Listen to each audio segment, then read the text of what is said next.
Hey guys, BJ the Brave here, back with some more Shadowverse content for you, and today it is the turn of Forestcraft. We're going to go through all of the base set 26 cards and we're going to review them. Just a quick reminder, I'm going to give a score of 1 to 5. It's just subjective, it's just my opinion.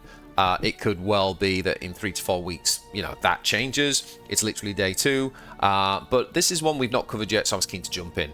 So a quick reminder of the scores. If it's a 5 out of 5, it's a kind of world-beating meta card, right? It's one of those kind of S tier cards. If it's a 4, it's a good card, a really strong card. It's the kind of, you know, that's what most meta decks will be made up of the 4s. And then a 3 is that it can be situationally good. In the right situation, it can be good, but in the wrong situation, it can just be a bit meh. So it's kind of an okay card. A 2 is pretty much a bad card, and a 1 is essentially an unplayable card. Like, it's a really bad card. What you'll know if you watch my other videos so far, we've done Havencraft, we've done Dragoncraft, and what's the other one we did? Swordcraft. That I can be a little bit on the fence, so expect a few 0.5s. Anyway, with that said, let's dive on in. Okay, so first up we have got the May Journey Elf. This is a 1-drop, 1 attack, and 1 defense. And it says fanfare, combo 3, select an enemy follow on the field, and deal it 3 damage. So just a quick reminder, combo work, the way that works is that every time you play a card, you contribute to a combo in that turn, right? So it does count itself. So if it says combo 3, you would need to play 2 cards first. Doesn't matter if it's a spell, an amulet, or a follower, it doesn't matter, as long as they're cards. So you'd have to play 2 cards first, then you'd play this, and that would hit your combo 3, and it'll tell you in the bottom left of the screen what your current combo number is. If you hit that, it can be more, by the way, so it could be like 4, 5, 6, that's fine, it's minimum of 3. If you do that, then you get this bonus effect which says select an enemy follower on the field and deal it 3 damage. That's really strong. For one cost, and in a faction where you can play lots of 1 cost, that's super strong, right? 1 dealing 3 damage and developing the board for 1 is phenomenal. I think this is a... I think this is a 5. It's at least a 4, but I really feel like this is a really strong card. Do you know what? I'm gonna give it 4.5. I said I'd be on the fence, didn't I? Next up, we have got the Good Fairy of the Pond. Also a 1 cost, 1 attack, 1 defense. You're gonna see a lot of that in this faction. It says last words, add a fairy to your hand. Yeah, really good. It's exactly the kind of like proactive card you're looking for on turn 1, because it gives you board presence, you actually want it to die, it refills your hand with fairies. Just a quick reminder, because we're going to talk a lot about fairies in this deck.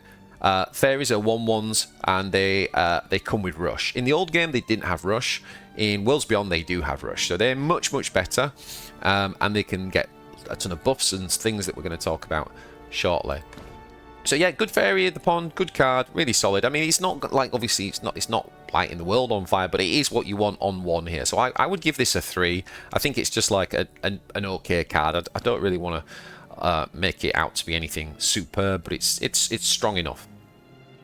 Next up, we have got the Bug Alert. This is a silver card. It says select. It says select an allied card on the field and return it to your hand. Deal 2 damage to a random enemy follower. This card's bonkers, guys. You think about all of the cards that we're going to look at that have fanfare. Basically, this can bring it back.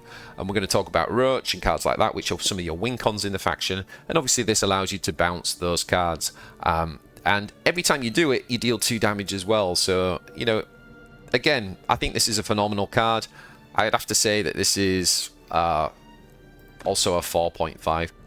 I think these two are both 4.5s. They're very close to being like you know, that 5. I don't know. You let me know what you think in the comments. That you could easily give these 5s. I wouldn't argue with you. I could see you giving them 4s too. They're very, very strong cards. That's the point. Next up, you got Fairy Conviction. So if you don't land on the 1-drop that we talked about on turn 1, then this is a really good choice for you. It says add 2 copies of Fairy to your hand. Not only is it doing that, but obviously it's counting to your combo, so it's a really nice one to use to kind of like start the combo. Edric was saying 5 there in chat. Yeah, maybe that was a 5. Like I say, I wouldn't argue with you if you said 4 or 5 on those 2 cards. In terms of Fairy Convocation, I just think like this is a really important part of the combo. I think it's pretty strong. I would give this like a 3.5. It's not like setting the world on fire, but it is a key ingredient in those combos. So I would say 3 to 3.5 on Fairy Conviction. Next up, we're into the 2-drops. It's a Fairy Tamer. It's still only a 1/1, but it has got a fanfare. So whenever you see fanfare in this faction, like we just talked about, you have to bear in mind that they can be bounced and played again. And this says add 2 copies of Fairy to your hand. So we've gone up a play point, but it's now adding 2 copies instead of 1. I mean, again, pretty solid. It's not a very good, you know, obviously once you get into turn 2, it's not a very good body on board and all the rest of it, but still, I would say this is like a 3.5, pretty essential in what you're trying to do. Next up, we've got the Stray Beastmen, and it says fanfare, increase your combo by 1. So essentially what you're doing is you're playing this down, but you're actually getting 2 on your combo for doing it. So how good is that?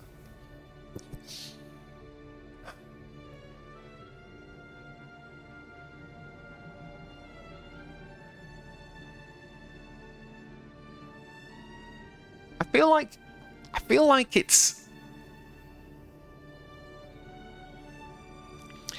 If you think about, let's have a look at, we're paying 2 for this, right? So if you think about something like Fairy Conviction, that also gives you 1 for the combo. It only costs you 1, and you're getting 2 fairies out of it. I feel like this is alright. I think it's like a 2.5 for me. Could be wrong. Next up, we got Fae Twinkle Toes. Also a 2-drop. It's got 2 attack and 1 health. It says fanfare combo 3. So we want this to be the 3rd card or more in the combo chain. Give all other allied followers on the field +1/+1. So this is where we now start to make those fairies even bigger. I feel like this is a pretty decent card. The thing is, though, a lot of the time, like, it's +1/+1 on fairies. Is it that great? It's alright. It's alright. I think it's a 3. I think it's a 3. You're going to have so many fairies in your hand that you can kind of... what's good is you can really manipulate the board state, right? So you can decide whether you really need... whether you need those buffs. So yeah, I think it's pretty good. I think it's the 3. Next up, you got the baby Caruncle. It says select another allied card on the field and return it to hand. And also if you super evolve, you recover 3 play points. So I mean, don't know that you really want to be super evolving this, but the thing is that it's pretty good tempo, isn't it? It's like -1 to play. So when you're trying to pull off those big combos late game, then yeah, actually that's actually a good point. You're trying to pull off these big combos in the late game with this faction, so perhaps you would consider super evolving something like this. Becomes a 5/5 charger that can't take damage, and you actually essentially gain like a point, and you're already 1 up on the combo. And you could you've put back into hand a fanfare, and it's a trigger for Roach. So this probably is going to be very good, like the bug alert. What did we give bug alert?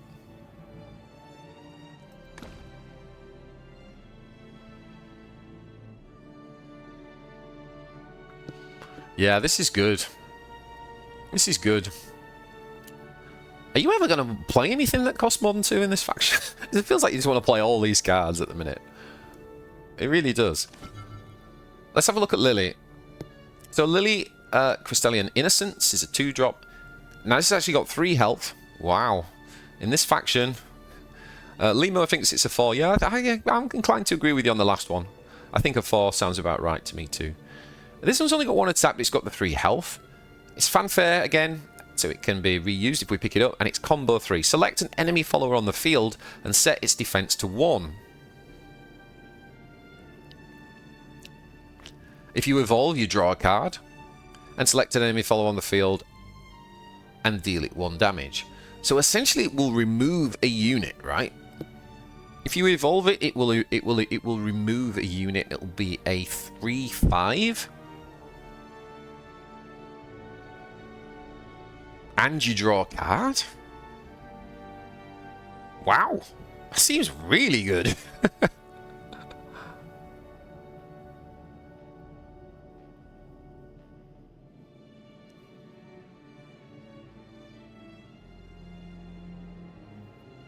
Wait, this seems really good on Evolve, right?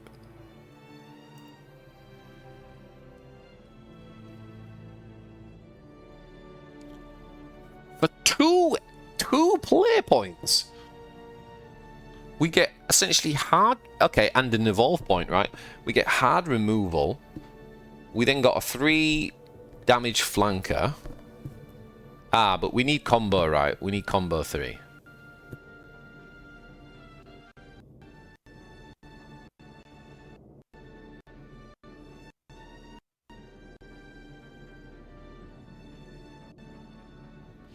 We need combo 3. I'm not sure. I'm not sure about that. It actually seems a little bit more situational. But there's no doubt about it. If something, you know, if they've got something decent size, this is cheap hard removal.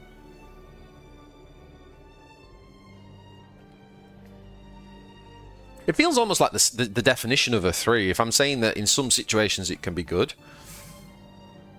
Yeah, I'm going to give this...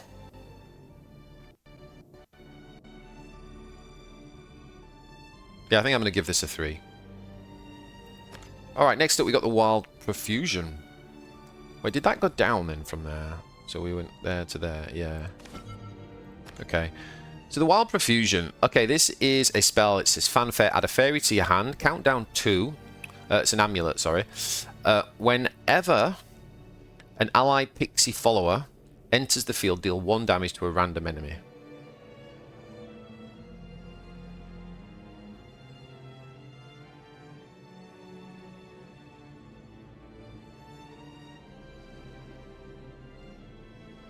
Sorry, random enemy follower, so it doesn't hit the enemy face, right?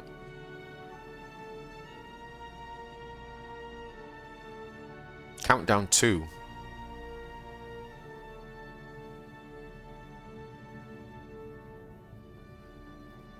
So you basically, what, get it for 2 turns where it's doing that?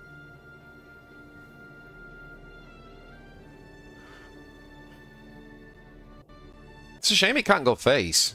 Because it could be like a bit of a burn type of spell. I think it's like a 2.5 this. The Lambert K. Add a fairy to your hand. And combo 3.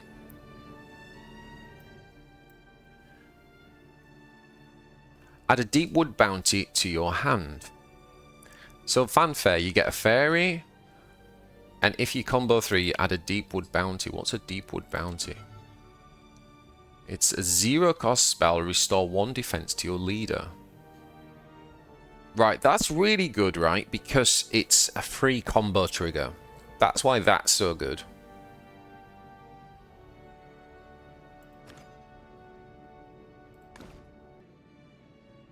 Engage. Destroy this card. Select an allied follower on the field and give it +1/+1. Yeah, this is not bad. It's like another piece of the jigsaw, isn't it? It's just helping you sort of chip away, get a little bit more value. Biggest problem with this is it taking up a space on the board when you've got kind of go-wide combo deck.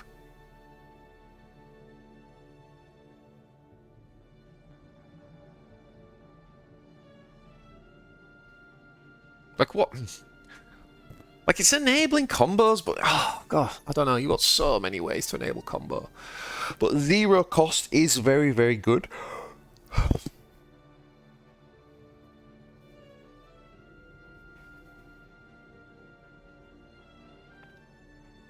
Yeah, I think this is like a... I think maybe this is like a 3.5 for me. Next up, you got the Capriccious Sprite. It's a 3-drop, 1/1. And it says, summon a fairy, add a fairy to your... fanfare, summon a fairy, and then add a fairy to your hand. So summon puts it straight on the board, the other one goes in your hand. So it's almost like 2/2 stats. Evolve, or 3/3 when you add them all up in total. Evolve, replicate the effects of this card's fanfare ability. So I don't think this is very good, to be honest, but the Evolve is pretty good. You'd then suddenly have a 3/3 here, and you'd be putting down two different units. So that'd be 5. So you'd be a 3/3. This is pretty good on Evolve, for sure.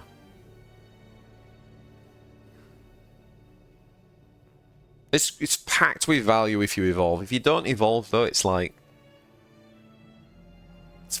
It's okay, I suppose. Don't know. I feel like this is another 3. The Working Grasshopper. Draw X. Draw an X cost follower if X is your combo. This is a clever design card. I don't know how good it is, but it's very clever. It's very, very fun for like those kind of like high skill ceiling players, right? If you really want to master the faction, this is one of those cards that you could work with because you can really do stuff like build into your deck. I'm only going to have 1 7-drop, you know, like 3 copies of it, but 1 type of 7-drop. And so you know that if you can get X on your combo of 7, that you guaranteed drawing it. Any Warpforged players, that's why I said this reminds me of GSC a little bit. They've got some things that can do that as well. So I quite like that because you can be quite deliberate in your deck building.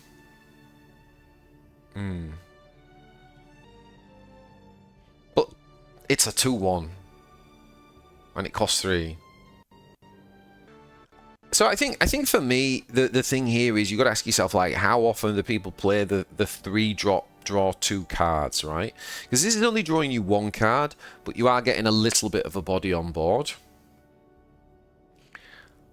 I feel like it's for card design I'd give it a 5, but in terms of power I think it's probably somewhere around like a 2. Like a 2.52. It's probably not great in practice in a lot of times. So that's my take on that one. Next up, we've got the Killer Rhino Roach. So OG players go wild. This used to be the bane of the meta. Basically, this guy comes on with Storm, right? Now, don't be fooled. Says he doesn't have any attack, but his attack is linked to the combo, right? So obviously, you want this guy to be the last thing you play, and therefore he'll be really big. Comes on, goes face. That's it. Leroy Jenkins. Oh, yeah. The thing about this guy is you can bounce him. And if you bounce him in Worlds Beyond, you get to keep all the stats that you beefed him up with, because they clarified that in the rule set on the website, right? So if this guy's like 3rd in the combo and then you bounce him, then you play him again, he's literally like combo 5 at that point, right? He keeps all this stuff. So I think this is superb. I mean, yeah, it's, how do you rate this? Do you just, is it just a flat out 5? The thing is with it, you are looking to win the game with it. You're not really looking to trade. So obviously there could be situations where you're forced to trade with it and then you're losing a win con. But yeah, I feel like this is a 5, to be honest. Even with the nerf, it used to cost a little bit less, and it used to have 1 attack basic, but I think it's still a 5. If it's not a 5, it's probably like a 4.5. It's very, very close, but I think it's a 5.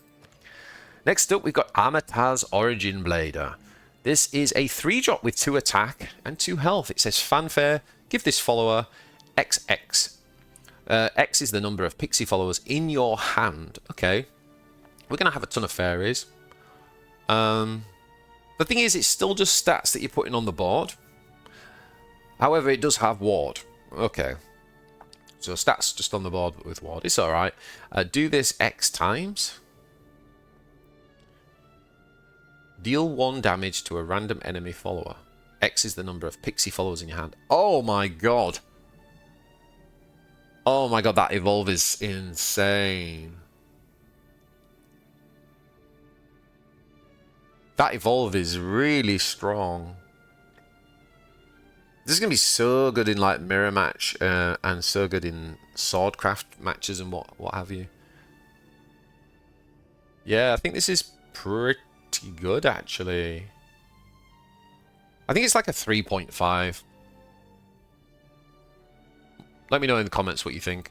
Next up we got the Fragrant Wood Whispers. This is a 3-cost spell. And it says, add a deep wood bounty to your hand, draw a card. This is the 0 cost, and it's only draw 1. I don't love this card, if I'm being honest. I think this is like close to unplayable. Feels like a 1.5 to me. Now, the Godwood Staff, this card looks pretty good. It says, at the end of your... So it's an amulet, right? And at the end of your turn, combo 3, draw a card.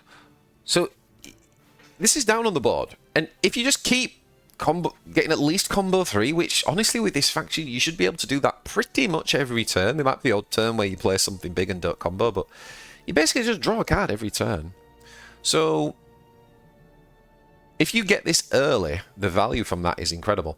Now it does say engage, destroy this card, select another allied card on the field and return it to hand. So the engage is very powerful because you can just get this down, keep drawing, find Roach, and then you can bounce to get Roach. It's not great in those sort of like trying to get the widest board and buff everything because it obviously takes up a place on the board. But yeah, in the Roach synergy, this is super solid. I think this is like,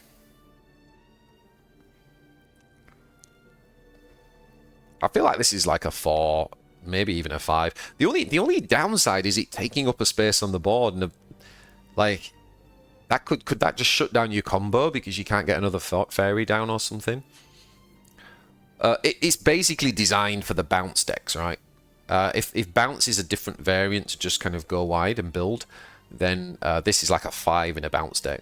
Outside of that though, overall, maybe it's like a 4.5, 4 to 4.5. I really like it. Next up, we got the Gentle Trien. And this is a 4-drop 4/4, so standard stats all round. It says fanfare combo 3, evolve this follower. Okay, and then strike, restore 2 defense to your leader. So this activates, the strike activates when the follower attacks before damage is dealt. So basically, as he swings, he'll restore 2 damage to the leader. How good is evolving? Well, it's a 6/6 for 4, right? So stats wise, just raw stats wise, for something that where you don't have to actually use evolve, that's pretty good. You just have to remember you can't then evolve it. That makes sense. Like you can't manually evolve it and get like 8/8. So, but evolve the follower on the combo. I mean, it's a 6/6 with it. It is evolve, so you will get to rush. Actually, it seems pretty decent to me. So far, if you think about it, a lot of what we've seen has either been a finisher or lots of like deal 1 damage. Apart from the thing that set the health to 1, this is the first thing that feels like it actually do something to a unit, right? I feel like this is it's what is this? Is this a 3 or a 4? It's still only dealing with 1 unit when it comes on. For a bronze card, it's not bad, is it? Yeah, I feel like it's like a 3.5 to 4. Okay, next up we got the Elder Sagebrush. Fanfare, deal 3 damage to a random enemy follower. Combo 3, deal damage to 3 random enemy followers instead.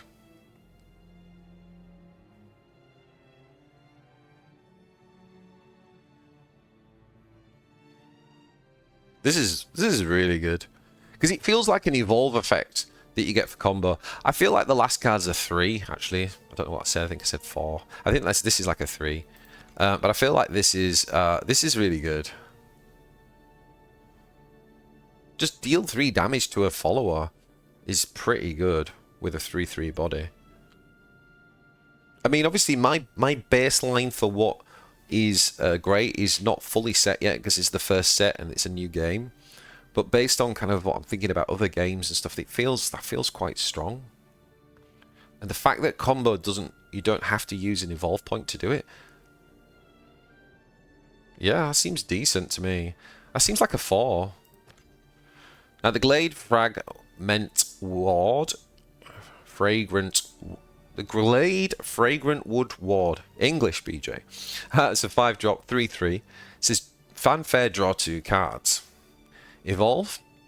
X damage split between all enemy followers. X is the number of cards in your hand. Well, you're going to have a load of cards in your hand.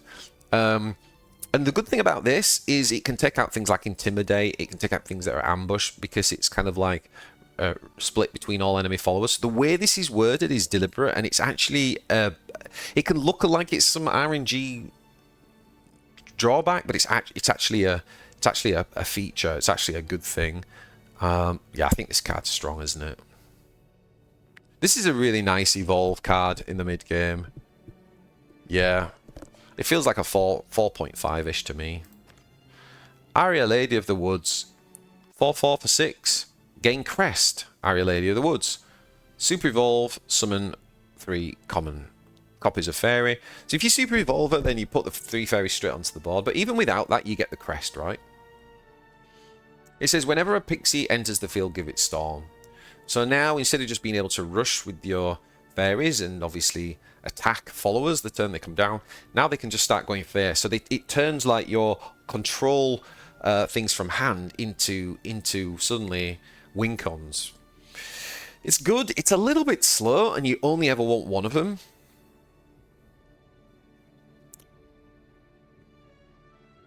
And you are only getting a 4/4 for 6. Like, if you don't evolve or super evolve, you're just getting a 4/4 for 6.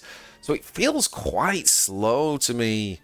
But the thing is that the fairies that are in your hand, it's quite instant, isn't it, that they get Storm? Oh, man. If the fairies didn't already have Rush, this would seem even more phenomenal. I wonder whether this is like a slightly overrated card. Like, is this actually good enough to be a win con?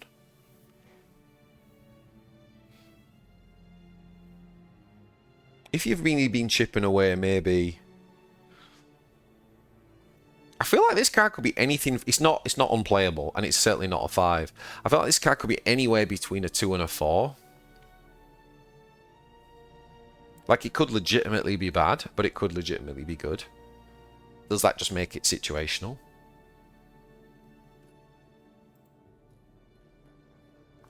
Yeah, I think I'm gonna say this is like a 3. Obviously, this is great, being able to give all your fairies Storm, but it is a little bit slow, and certainly in slower metas, this card gets better. Feels more like a 3.5 to 4 in a slower meta. But if you're up against it, you know, if you've got dragons who have ramped and then they're playing big stuff by this stage in the game, and you're just dropping a 4/4, it's not great. The Super Evolve ability is pretty good there, and it is 6. So obviously, if you're going second, you could use the extra point to extra player point and cheat this out 1 earlier. That's pretty good. Yeah, not sure overall on that card. Definitely want to test. Next up, we got Selwyn the Sonic Archer. This is a 7 cost. It's only got 4 attack and 6 defense, but it does come with Storm as basic, and it says Super Evolve. Select an enemy follower on the field and return it to hand. So this is the classic. Really reminds me of the Elder Scrolls Legends, the sort of red-green decks. Basically, you put the big warded unit back in their hand, and then you just storm and win the game. It's kind of like a good follow-up to Aria, right? Because this next turn, you've got this and a load of Storm Fairies, and then you just kind of win the game. So there's a definite synergy there. The problem is, if it's not the right moment in the game, this could feel really bad, because there could be turns where you pick something up, put it back, and they've still got 20 health, and they go, okay, thanks, I'll play it again. Like, and also, you don't want to put something back that's got a good fanfare, right? But it's primarily for dealing with wards.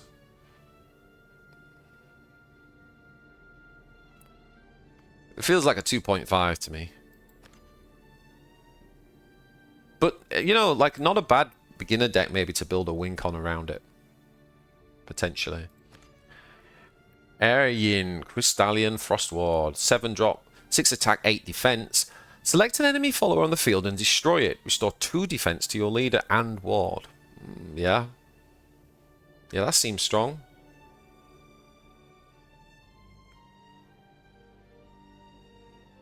Yeah, seems really strong. Feels like a 4. I wonder whether control forest is a thing. It's between a 3 and a 4. It does cost 7. It does cost 7. And the thing is, as well, like, what I'm realizing in this game is, once something costs 7, you've got to think that your opponent can super evolve, and if they super evolve, they trade for free. They don't take damage back. So even when you look at a unit like this and you think, oh, it's got 6 attack, it's going to be really difficult to get rid of. It's like, well, not really. They just deal with it with a super evolve point. Yeah, maybe it's a 3. The Deepwood Fairy Beast. Now these stats suck for 8, right? For 8 cost, 4/4 is not good. What does it do? It says fanfare, draw a card. Okay. Restore X defense to your leader. X is the number of cards in your hand. Okay, so this is your big healer. This is the idea of like control. I don't know if we're going to see many more tools. Right now I've not been too impressed with tool set for a control forest. But I think that is a bad card. I actually think it's almost unplayable.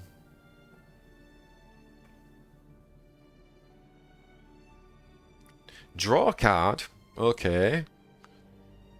Restore X defense to your leader. Well, even if you restore like 7, like, oh man. If there is a control archetype, then maybe playing like 1 or 2 of these, maybe. But I feel like it's a almost unplayable card, to be honest. It feels bad. It feels really understated.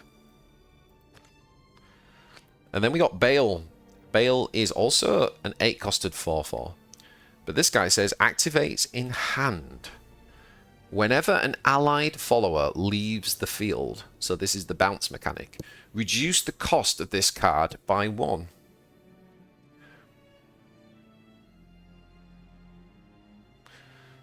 Ah, okay.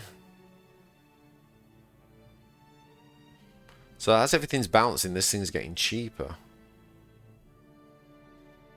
And it doesn't say like this turn, right? That's a permanent price reduction. So it accumulates over the game. And the fanfare says select an enemy follower on the field and deal it 4 damage.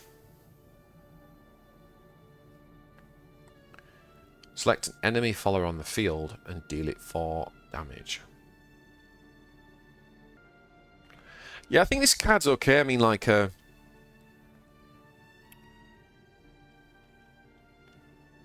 think this card's okay because you're never going to be playing it for 8. It obviously fits in that bounce archetype.